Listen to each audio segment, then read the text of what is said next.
At Tasha, ibiniking ang 100 lang na baong sa school, netizens nag-react. Mga netizens sa social media ang revelasyon ni Atasha Mulak o magkano ang baon niya noon sa school.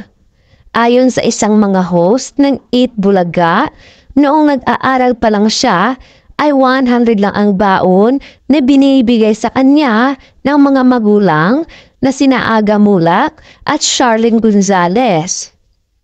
Siya ang financial expert at life na si Coach Chinkitan na narinig ito kay Atasha sa therapy segment ng Eat Bulaga kung saan siya ang naging contestant.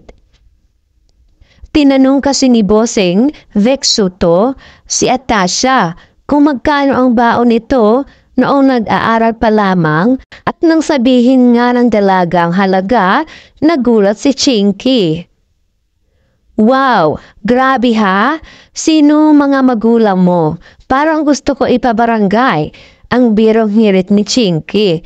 Sagot ni Atasha, sila yung kaibigan mo po. Chika naman ni Chinky na dati ring komedyante. Baka $100 ang gusto niyang sabihin. At hindi pesos dahil hindi nga siya makapaniwala ng isang anak na sikat na artista at ganun lang kaliit ang baon. Pero inulit ni Atasha na 100 pesos lang talaga ang dala-dala niyang cash sa school. Kasunod nito, kanya-kanya nga ang reaksyon ng mga netizens na nakapanood ng video clip nakuha mula sa therapy segment ng longest-running noontime show sa buong mundo. Narito ang ilang comments na mababasa namin sa social media kung saan halos karamihan ay pinuri sina Aga at Charlene sa magandang pagpapalaki ng kanilang kambal na anak. Sa ibang bansa sila nag-aral, nakaranas ng normal na buhay, walang VIP doon. Lahat pantay-pantay, kaya sobrang na-appreciate nila ang maging special dito sa Pinas. Nakakatawa, yung iba na nagko-compare ng point nila dito ay yung 100 lang ang baon nila, kaya naman na magbigay ng magulang ng mas malaki.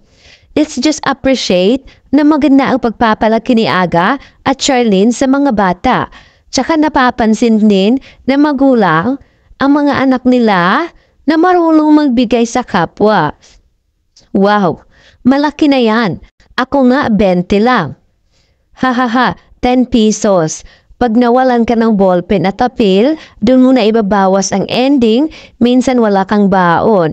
Tas pauso pa yung ambaga ng floor wax. Magbabaon pala? Akala ko no malamang lakad pa uwi galing school. Shh! Pamasahe lang paputang school pera ko, but I made it, thank you Lord. 20 weeks noong college days, kasama na ang pamasahe doon, kaya nagtitinda ako sa school ng mani at cornic para pandagdag baon.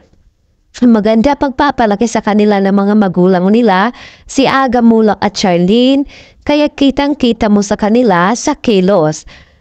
Mapaparatili yung magandang asal at respeto at magagalang talaga ang mga bata.